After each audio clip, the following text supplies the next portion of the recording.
Selamat pagi teman-teman, saya Kiranansya Abirata dari kelompok 1 ingin membahas peran lembaga penegak hukum dalam menjamin keadilan dan kedamaian. Yang pertama, peran Kepolisian Republik Indonesia yang disingkat Polri. Kepolisian Republik Indonesia atau yang sering disingkat Polri merupakan lembaga negara yang berperan dalam memelihara keamanan dan ketertiban masyarakat, menegakkan hukum, serta memberikan perlindungan, pengayoman, dan pelayanan kepada masyarakat dalam rangka terpeliharanya keamanan dalam negeri.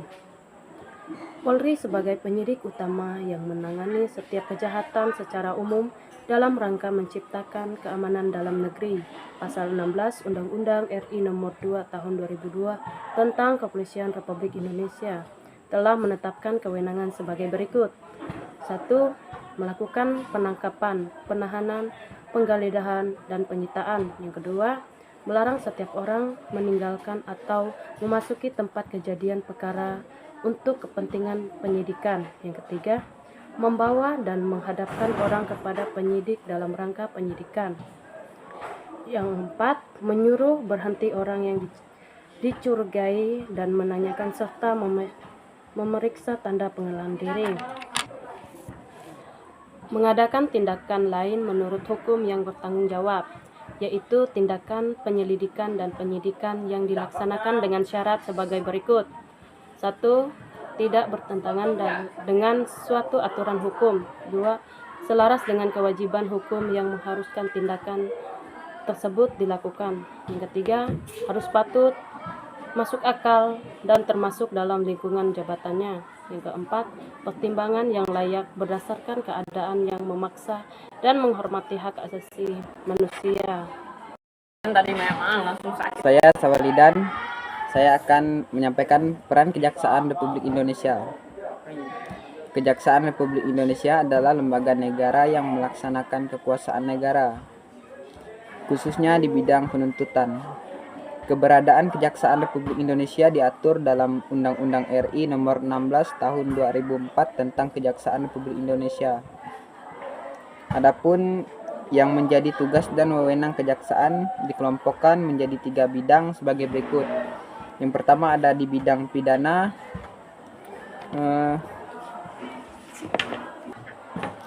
yang kedua di bidang perdata dan tata usaha negara, dan yang ketiga dalam bidang ketertiban dan ketentraman umum.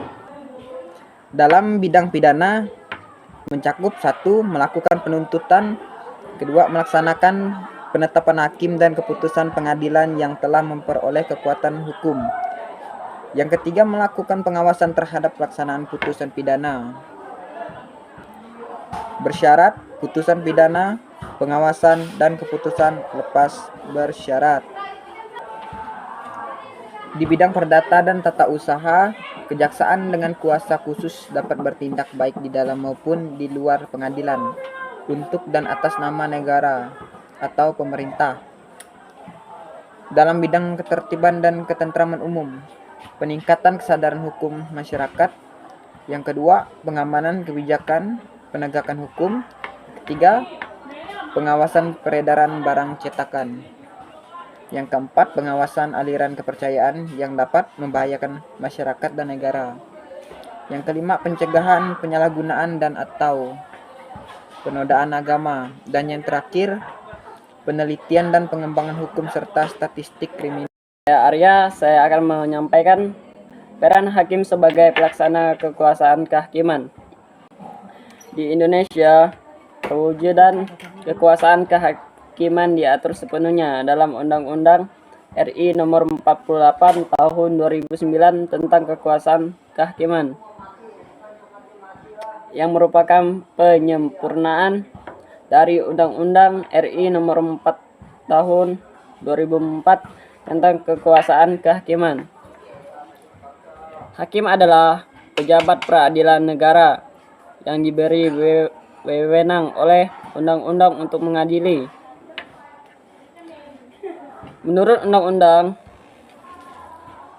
RI Nomor 48 Tahun 2009 tentang kekuasaan kehakiman, berdasarkan jenis lembaga peradilan dapat diklasifikasikan menjadi 3 kelompok berikut.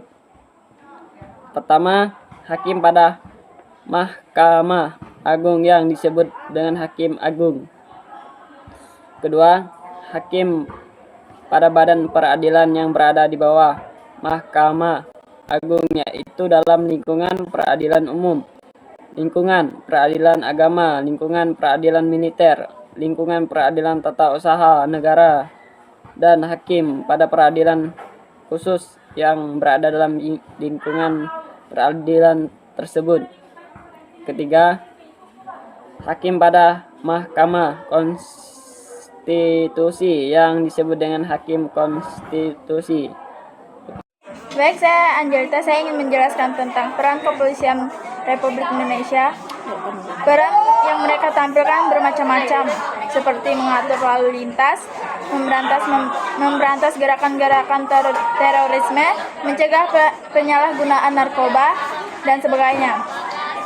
Pasal 16 Undang-Undang RI Nomor 2 Tahun 2002 tentang Kepolisian Republik Indonesia telah menetapkan kewenangan sebagai berikut. 1. Melakukan penangkapan, penahanan, penggeledahan, dan penyitaan.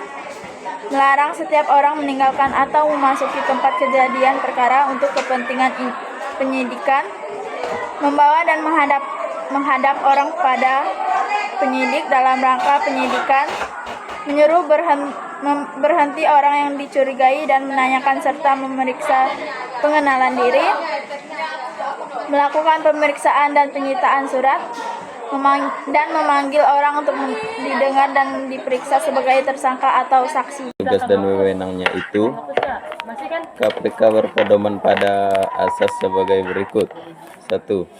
Kepastian hukum, yakni asas dalam negara hukum yang mengutamakan landasan peraturan perundang-undangan, kepatutan dan keadilan dalam setiap kebijakan menjalankan tugas dan wewenang KPK. 2. Keterbukaan, yakni asas yang membuka diri terhadap hak masyarakat untuk memperoleh informasi yang benar, jujur, dan tidak diskriminatif tentang kinerja KPK dalam menjalankan tugas dan fungsinya. Saya Glenn, saya akan menyampaikan tentang peran Komisi Pemberantasan Korupsi atau biasa disebut KPK. Komisi Pemberantasan Korupsi disingkat KPK adalah sebuah komisi yang dibentuk pada tahun 2003 berdasarkan Undang-Undang RI Nomor 30 Tahun 2002 tentang Komisi Pemberantasan Tindak Pidana Korupsi. A. Koordinasi dengan instansi yang berwenang melakukan pemberantasan tindak pidana korupsi. B. Supervisi terhadap instansi yang berwenang melakukan pemberantasan tindak pidana korupsi. C. Melakukan penyelidikan atau penyidikan dan penuntutan terhadap tindak pidana korupsi. Selain memiliki tugas tersebut, komisi ini memiliki beberapa wewenang sebagai berikut. 1. Mengordinasi penyidikan dan penuntutan tindak pidana korupsi. 2. Menetapkan sistem pelaporan dalam kegiatan pemberantasan tindak pidana korupsi. 3. Meminta informasi tentang kegiatan pemberantasan tindak pidana korupsi kepada instansi terkait. Dalam menjalankan tugas dan wewenang itu, KPK berpedoman pada asas sebagai berikut. 1. Kepastian hukum, yakni asas dalam negeri. Hukum yang mengutamakan landasan peraturan perundang-undangan, kepatutan dan keadilan dalam setiap kebijakan, menjalankan tugas dan wewenang. Yang dari kelompok kami ucapkan terima kasih.